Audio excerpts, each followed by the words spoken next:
seorang wirausaha perlu mengidentifikasi keuangan usahanya. Hal tersebut bertujuan untuk mengetahui kinerja perusahaannya apakah menguntungkan atau justru merugikan. Baik, pada materi hari ini yang akan saya sampaikan tidak kalah menarik dengan materi sebelumnya terkait dengan manajemen keuangan dan pembiayaan usaha.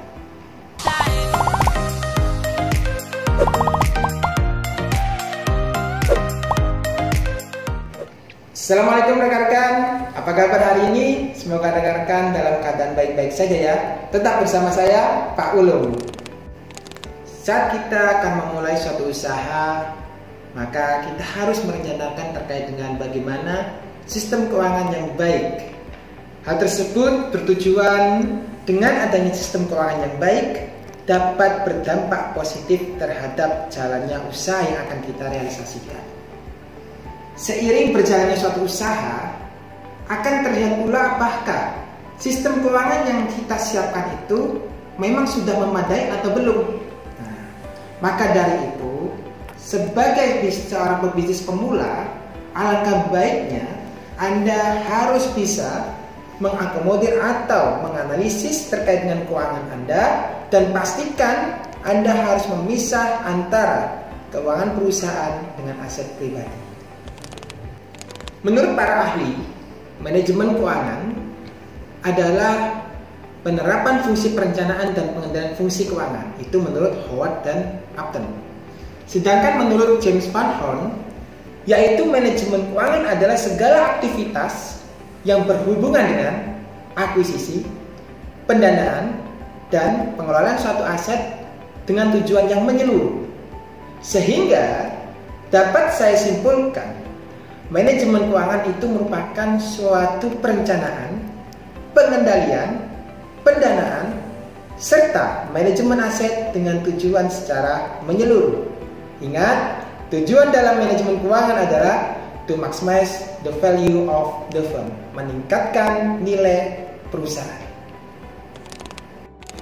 Pertanyaan yang sering muncul bagi calon wirausaha adalah bagaimana sih cara mengidentifikasi atau menyusun laporan keuangan?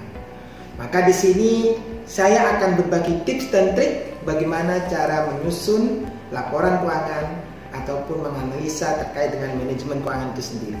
Yang pertama, yaitu mengidentifikasi biaya-biaya apa yang muncul. Yang kedua, bagaimana memproyeksikan suatu pendapatan usahanya. Yang ketiga, menentukan sumber pendanaan. Dan yang keempat, membuat laporan keuangan perusahaan untuk mengetahui bagaimana kondisi keuangan usahanya. Dan yang kelima adalah menentukan kelayakan usaha. Oke, biaya merupakan suatu pengeluaran guna memperoleh suatu manfaat. Maka manfaat itu bisa dapat berwujud seperti bahan-bahan baku, alat-alat, ataupun upah pegawai. Dan setiap biaya itu mengandung unsur pengeluaran. Namun, terdapat perbedaan dalam pencatatan berdasarkan penerimaan manfaatnya. Jika belum diterima manfaatnya, seperti pembelian harta tetap, biaya disebut dengan deferred cost dan dicatat dalam laporan posisi keuangan sebagai aset. Nah, jika sudah diterima manfaatnya, biaya disebut dengan expired cost dan dicatat dalam income statement sebagai beban pendapatan. Dan ada juga pengeluaran yang tidak mendatangkan manfaat, seperti apa? Kerusakan produk, kehilangan, kebakaran. Dan ini merupakan biaya atau loss gitu ya, karena mengakibatkan namanya kerugian. Ada beberapa biaya di sini yang saya sampaikan. Yang pertama adalah biaya investasi. Biaya investasi merupakan biaya modal tetap yang digunakan untuk membiayai pengadaan barang dan modal. Sedangkan untuk biaya modal kerja merupakan jumlah atau seluruh aset lancar dan selisih aktiva lancar atas hutang lancarnya. Sehingga modal kerja diperlukan untuk membiayai bagaimana perputaran roda operasi suatu usahanya supaya mendapatkan yang namanya keuntungan. biaya berdasarkan keterkaitan dengan produk yang dihasilkan atau biaya operasional. Maka di sini ada namanya biaya tetap dan biaya variabel. Biaya tetap merupakan biaya yang jumlahnya tidak terpengaruh oleh perkembangan jumlah produksi, seperti contoh gaji, biaya outflow pabrik, serta bunga pinjaman. Sedangkan biaya variabel atau biaya yang besar kecilnya selaras dengan perkembangan produksi atau penjualan setiap tahunnya. Contohnya adalah terkait dengan bahan baku. Nah, maka berdasarkan keterkaitannya terkait dengan bagaimana produk yang dihasilkan. Baik, rekan-rekan, calon wirausaha baru ini ya. Maka di sini bagaimana memproyeksikan suatu pendapatan. Maka di sini saya memiliki contoh bagaimana memproyeksikan pendapatan. Hal ini bertujuan untuk melihat seberapa besar pendapatan yang dapat kita terima. Baik rekan-rekan, nah sekarang pada bingung kan bagaimana cara menentukan sumber pendanaannya. Ide sudah ada, tapi mungkin terkait dengan pendanaan mungkin ini yang seringkali UMKM yang banyak pikirkan. Maka di sini saya punya tips dan trik bagaimana cara mencari sumber pendanaan. Di dalam sumber pendanaan di sini ada 3. Yang pertama adalah sumber dana pribadi. Sumber dana pribadi ini merupakan terkait dengan aset kita sendiri gitu ya, atau dari laba yang ditahan atau tidak dibagikan. Sedangkan untuk sumber dana eksternal yaitu terkait dengan pinjaman dari luar, misalkan dari perbankan, dari perusahaan non-bank. Itu salah satu adalah terkait dengan sumber dana eksternal. Sedangkan yang ketiga adalah sumber dana dari kerjasama, yaitu kita melaksanakan kerjasama dengan perusahaan yang lain atau teman-teman kita yang mau mendirikan suatu usaha. Maka di sini kita bisa join. Nah, itu namanya modal kerja sama. Silakan rekan-rekan pilih mana yang sesuai dengan kriteria Anda. Rekan-rekan semua, sekarang akan saya sampaikan terkait dengan laporan keuangan perusahaan. Yang sebelumnya tadi rekan-rekan sudah mengetahui bagaimana cara mencari pendanaan suatu usaha. Maka di dalam membuat laporan keuangan usahanya, itu yang pertama adalah membuat laporan neraca atau bisa disebut dengan laporan posisi keuangan. Laporan neraca atau laporan posisi keuangan adalah suatu daftar yang menggambarkan aset suatu perusahaan, kewajiban suatu perusahaan, dan modal usaha yang dimiliki oleh usaha itu sendiri. Maka di dalam komponen-komponen dalam laporan posisi keuangan itu, yang pertama ada namanya aset atau aktiva, yang kedua adalah kewajiban atau utang, dan yang ketiga adalah ekuitas atau modal. Ini adalah contoh laporan posisi keuangan. Baik, rekan-rekan, sekarang saya akan menyampaikan terkait dengan bagaimana cara menyusun laporan laba rugi. Maka apa sih yang dimaksud dengan laporan laba rugi itu sendiri?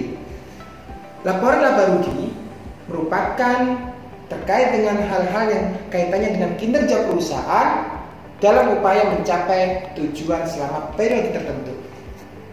Kinerja tersebut dapat diukur dengan membandingkan antara pendapatan perusahaan dengan biaya-biaya yang sudah dikeluarkan oleh suatu usahanya. Maka komponen-komponen yang ada dalam laporan rugi laba atau laporan laba rugi di sini yang pertama adalah pendapatan, yang kedua adalah biaya-biaya. Dan saya punya contoh terkait dengan laporan laba rugi. Berikutnya, setelah rekan-rekan menyusun laporan neraca, laporan laba rugi, dan yang ketiga adalah membuat laporan arus kas. Laporan arus kas itu merupakan terkait dengan penggambaran suatu penerimaan arus kas dan pengeluaran kas suatu perusahaan selama periode tertentu.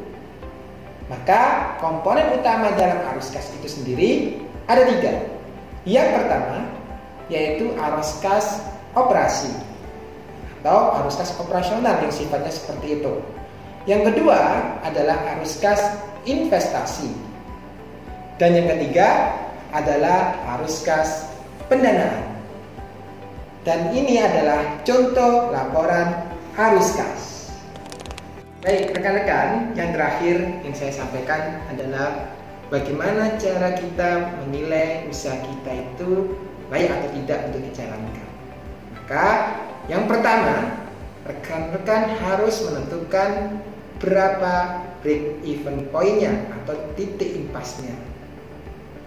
Yang kedua, rekan-rekan bisa menggunakan yang namanya net present value atau NPV, yang mana nilai NPV itu harus positif.